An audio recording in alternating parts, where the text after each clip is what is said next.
JBN, we keep you informed. I am Michelle Jones, and in the news, murder victims would overflow National Stadium, but there is hope, says DCP Bailey, while noting the grim reality that the National Stadium is too small to accommodate the number of people murdered since Jamaica became an independent country. Deputy Commissioner of Police Fitz Bailey still remains optimistic that the country can overcome its crime problem. The stadium, with a capacity of 35,000, was built in 1962 and remains the largest such facility locally. I'll tell you that I've seen it all. I have seen it from different perspectives, and Jamaica is a very violent society, very violent. We see it played out daily in front of us, Bailey said at the Prospect College graduation ceremony in St. Mary last Saturday. Since independence in 1962, we have slaughtered 45,594 citizens. They have been murdered. Think about the National Stadium. It can hold maybe about 30,000 people. This, in my mind, suggests that there's a lack of respect for others within this country, and it also boils down to a lack of self-respect.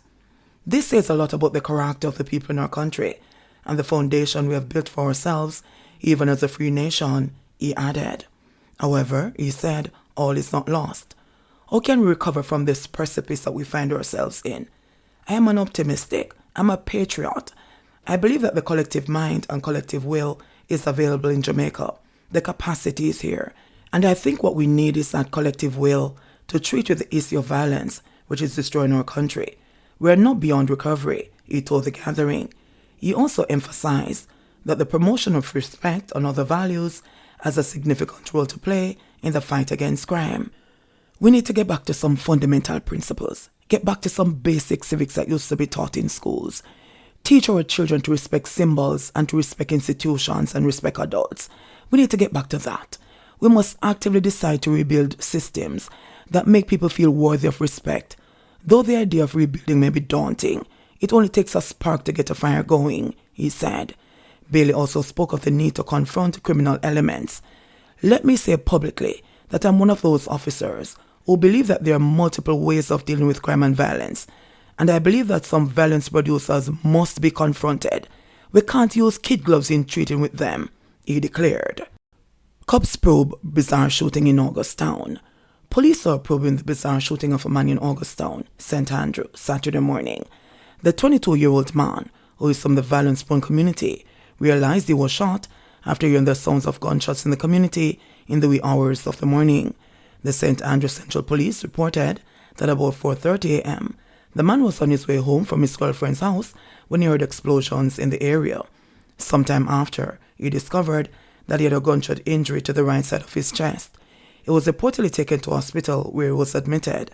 Police said his condition is considered stable. Augustown is the site of a zone of special operations. Thieves robbed and shot guard with own gun. A security guard was robbed and shot with his own service firearm during an incident on Marcus Garvey Drive, St. Andrew, Friday night. The 32-year-old guard has since been admitted to hospital in stable condition. The stolen firearm is a .38 revolver with 6.3 cartridges, the police said. Reports are that shortly after 11 p.m., the guard was on his way home from work in Portmore, St. Catherine. He took a taxi from Portmore and exited along Marcus Garvey Drive. While walking along the roadway heading towards 3 miles, he was attacked by 3 men who robbed him of his weapon, his wallet, and a bag containing personal belongings. Police said one of the robbers then used the stolen gun to shoot the guard in his right thigh. The robbers then made off in a white Toyota Probox motor car. The guard was taken to hospital by co-workers who arrived on the scene. He was treated and admitted. Woman struck and killed while returning home from supermarket. Oats, okra, eggnog, and cucumber were among the items seen smashed on the White House Main Road, where a pedestrian died as a result of injuries she sustained after being hit by a motor car while returning from a supermarket on Saturday night. The deceased has been identified as 42-year-old Alison Johnson. Preliminary reports are that about 8 p.m., the driver of a Toyota Witch motor car was traveling westerly towards Black River when, upon reaching the White House Main Road, the vehicle hit Johnson, who was attempting to cross the thoroughfare. An eyewitness said that from the moment Johnson was hit, she was immobile. You saw the vehicle hit him? You see from him drop, him not shake. From the vehicle pick her up and put her down. She not even do so, the woman recalled. You see, if him never come out of her, he could have never help it, she said. Reports said that the driver exited his vehicle and ran in the direction of the police station. At the White House police station, there was a crowd of people hoping to catch a glimpse of the man said to be behind the steering wheel. The eyewitness said she feared the worst would have happened if the driver did not run. Teen and man injured in separate St. Thomas shootings. The Seaforth community in St. Thomas has been rocked by a spate of shootings over the last 24 hours. Since Saturday night, 3 incidents took place in the community within the span of 3 hours.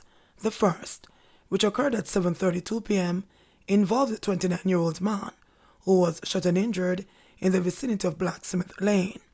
It is reported that he was in his motor vehicle at the back of his premises when several loud explosions were heard. Following checks, it was discovered that he received several gunshot wounds to his right upper arm. The man was rushed to the Princess Margaret Hospital, where he was admitted in stable condition. Less than 10 minutes later, a 17-year-old Morant Bay High School student was shot in his right knee around 7:40 p.m. It is reported that the student, who is also a resident of the community, was in his yard along with other family members when several loud explosions were heard. The teen boy received a gunshot wound. He was rushed to the Princess Margaret Hospital, where he was treated and subsequently released. And around 2 hours later at 9:45 p.m., a police team assigned to the St. Thomas Operation and the Support Unit came under fire near the Coke Methodist Church. It is reported that the team was on mobile patrol in the Seaforth area when 4 men were seen in the cemetery of the church. 2 of the men were allegedly armed with rifles, while the others reportedly had handguns. Upon seeing the police team, the men reportedly opened fire, which was returned by the cops. So far, it is not known if any of the gunmen were injured. However, no member of the police department received any injuries during the incident. It is not clear whether the 3 incidents are connected. The shootings follow the grisly July 11 murders of 50-year-old Denise Bell and her partner, 41-year-old Jermaine Jeffrey, in St. Thomas. A day earlier, national junior footballer Jadine Carr, 18, and taxi driver Andre Mullings were gunned down. The parish has seen a 62% increase in murders, while shootings are down by 14%. 2 get life for executing man in St. Catherine home invasion. 2 Spanish Town gangsters who invaded a man's house in St. Catherine and shot him 5 times in the head have both been sentenced to life in prison. Uriah Morgan and Shane Smith were also each sentenced to 20 years for illegal possession of firearm and ammunition. They are to serve 20 years before being eligible for parole. Justice Leighton Pusey handed down the sentence on Thursday in the gun court after the men were found guilty of the charges. The Crown led evidence at about 11 p.m. on the day in question. The now deceased, Maxwell Brown, was at his Dempsey Pen home with his family when men kicked in the door of the premises and entered. The men then went into Brown's bedroom and executed him. Following an investigation, the 2 men were arrested and charged. Psychiatric evaluation for a 69-year-old accused of killing bedridden wife. A psychiatric evaluation has been ordered for a 69-year-old man accused of killing a 67-year-old bedridden wife.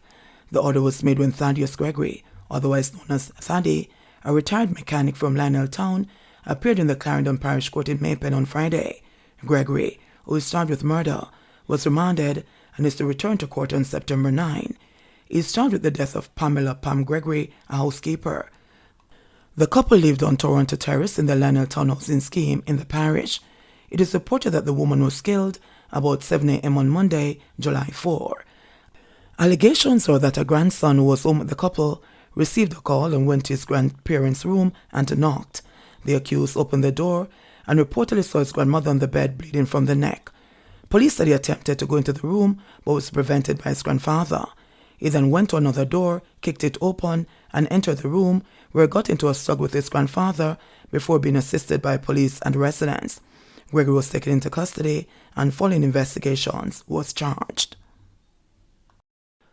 150 additional COVID cases. The Ministry of Health and Wellness reported 150 new COVID-19 cases on Saturday, July 16, bringing the infection total to 144,767. The new cases comprise 76 females and 74 males, with ages ranging from 2 years to 93 years.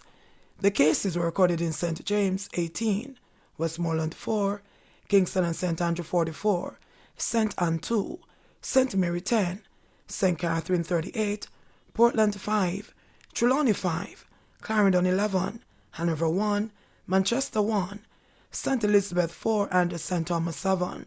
One more death was reported for the period. The deceased is a 73-year-old man from St. Catherine who died in November 2021. There were 96 recoveries in the last 24 hours, bringing the total to 92,326.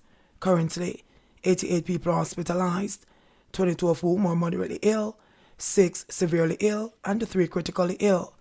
Jamaica's positivity rate for the latest round of testing is 22.5%. And in sports news, Mills, proud of Seville's effort, anticipates greater success. After guiding his young charge Seville to a 4th place finish in the men's 100 meters final at the World Athletics Championships in Eugene, Coach Glenn Mills expressed satisfaction with the result and is confident that the added experience and the sprinters' overall development will make him a force to be reckoned with at major upcoming championships. Seville, competing in his first World Championships and second senior international competition, after featuring in the semi-finals at the Tokyo Olympic Games, clocked 9.97 seconds to finish behind the American trio Fred Curley, 9.86, Marvin Bracey, 9.88, and Trayvon Brummel, 9.88.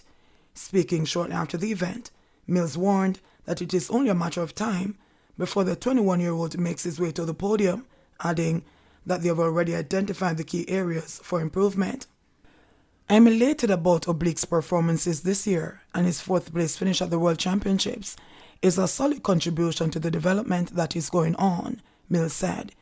He has not yet even started competing on the circuit in a meaningful way, and that will further enhance his competitive skills and ability. So we know we have quite a great ocean of unexplored areas. Mills believed that Seville was hampered by a poorly executed opening phase, but showed good speed and determination to fight his way back into medal contention. 5 of 6 Jamaicans advanced to 400 meters semis. All 3 women that lined up to contest the heats of the 400 meters have advanced to the semi-finals of the one-lap event at the Hayward Field in Eugene. Stephanie McPherson, who finished 4th in the final of the event at the Tokyo Olympics last year, took command of E2 to win in a time of 50.15 seconds. McPherson advanced as the fastest qualifier. Her compatriot and Jamaican national champion Candice McLeod, who was done in lane 1 of Heat 6, eased up towards the line to settle for a 2nd place finish in 50.76 seconds. Meanwhile, Charioki Young, who is ranked at number 2 in the world this year, finished 4th in her respective heat in 51.84 seconds. She advanced as a non-automatic qualifier. The semi-finals of the women's 400 meters is scheduled for Wednesday, July 20 at 8:45 p.m. Jamaica time. Meanwhile, Nathan Allen and Christopher Taylor have also safely booked their spot in the semi-finals of the men's 400 meters. Allen secured the 3rd place spot in Heat 5 of the event. Christopher Taylor, who lined up in Heat 2 of the event, advanced to the next round with a time of 48.68 seconds. Taylor finished 2nd behind the fastest man in the world this year, Michael Norman of America. However, Jamaica's national champion, Javon Powell, faced the starter in E3 and had to settle for a 4th place finish in a time of 46.42 seconds. Powell did not advance to the semi-finals of the event. The semi-finals of the men's 400 meters will take place on Wednesday, July 20 at 9:15 p.m. JBN, we keep you informed. Please remember to subscribe, like, share, leave us a comment, and click the notification bell to receive our daily news items.